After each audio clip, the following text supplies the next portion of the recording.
What's up, everybody? Jared Sandler here with today's spring training update. So let's start with the game. The Rangers beat the Padres 5-3, their first Cactus League win of the spring. And the highlight was Joey Gallo's 3-run home run, his third home run in 3 games played for the Gold Glover. And this home run was pretty impressive. One of the more impressive home runs I've seen at Surprise Stadium. Hicksy and I on the broadcast using some deductive reasoning with the help of Scott Lucas and CJ Nitkowski, who provided us some measurements. We think that the home run went at least 460 feet, maybe upwards of 480 feet. It was pretty impressive from Joey. As I've talked about already in these videos, as I talk about every year, it's really tough to interpret the meaning of spring training results, especially for someone like Joey, who's got a spot on the team. He's got a starting spot. He could go without a hit this entire spring, and he would be the opening day right fielder batting wherever he would normally be batting in the lineup. So it's always tough to draw anything from it. If you pushed me up against a wall and said, Jared, you have to give me one thing to take away from all this with Joey, the 3 home runs in 3 games, if forced to have a takeaway, I would say maybe it's just an indication that Joey, after a down year offensively, is focused. That's the only thing I could say. He is locked in, he's focused, he's ready to go. And that's if I'm forced to offer up some sort of a takeaway. I don't think that it means that Joey is, crushing this, or he's got to, pulverize that, or what. I think maybe it's the early signs of a guy who is focused and ready to deliver, coming off of a disappointing year. But that could all change. I mean, who the heck knows, right? Wes Benjamin was there are 2 pitching takeaways. Josh Sborz, who wasn't spectacular his first outing. One of the things that was discussed was that, he struggles with men on base, which as a reliever, not a good thing to struggle with, but the stuff is really sharp, and the stuff was really sharp today. 95 to 97 with the heater, good breaking ball. This is a guy who basically was the odd man out with the Dodgers, so they felt like he was expendable. Rangers took advantage, brought him in, a name to watch for sure, because Josh Sborz has really good stuff to profile as a late inning guy. It's just a matter of the consistency, and then the challenge I just mentioned. It's tough as a reliever if you're not good with runners on base, because oftentimes if you've got the type of stuff that he has, you're going to be called upon to come into some tough situations as a fireman or as a stopper, and you've got to be good with runners on base.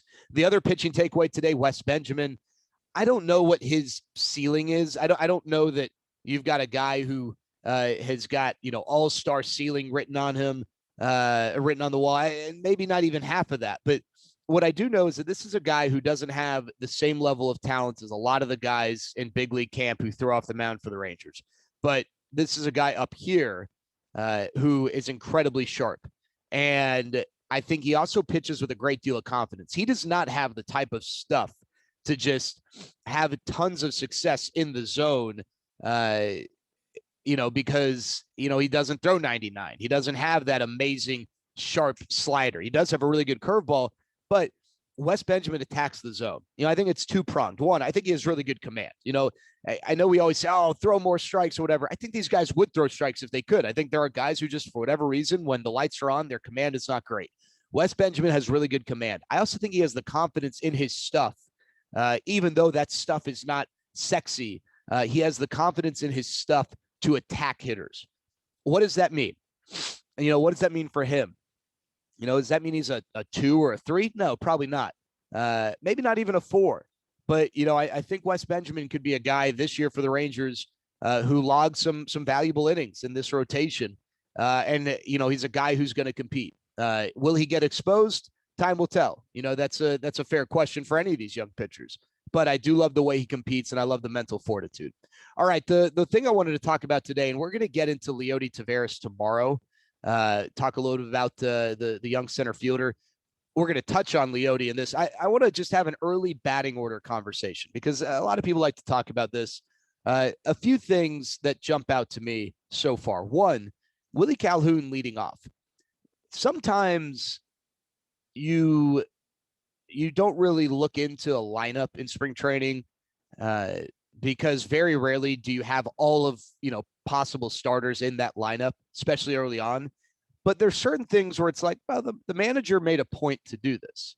And Willie Calhoun hitting leadoff on a team that maybe doesn't have a super obvious leadoff option is interesting.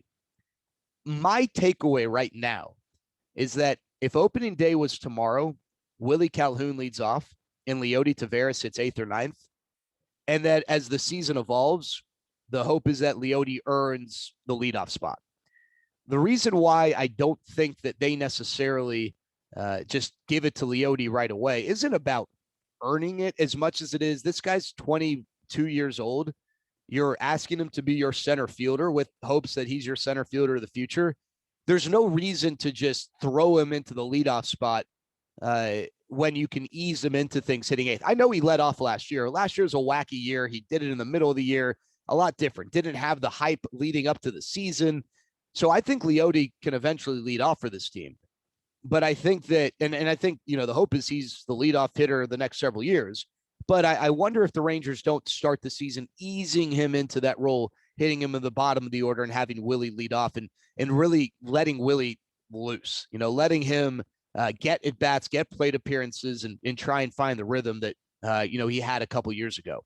The other name is David Dahl. I think David Dahl is a guy who could start in the bottom half of the order when the season begins and then creep his way into the top half. And the reason why, again, coming off of right shoulder surgery, coming off a down year, and then was non-tendered and a big surprise. I don't know the mental makeup of these guys, and not really having a chance to chat with David Dahl. I don't know, specifically what makes him tick. Not that I would necessarily be able to deduce that anyway, but point being, why rush him into, hitting second or hitting fifth or whatever? And maybe fifth's not that big of a deal, but let him sit in the bottom half of the order and let him, coming off of a really bad offensive year, gain some confidence. That's something I think you could see with the Rangers order. Of course, I mean, who the heck knows? It's March 4th. The season's still almost a month away. But those are just some observations, something to look out for. Perhaps David Dahl ends up hitting, fifth, sixth, seventh to start the year, and then maybe second, maybe even leadoff, as the year progresses. And Leody Taveras is a guy who I think starts at the bottom of the order and then eventually works his way up. That could all change. And I'm not sitting here saying that's a lock, mark it down. I just think those are some things worth considering. All right, we'll talk more about Leody tomorrow. That's our chat for today. Hope everyone's doing well. Take care.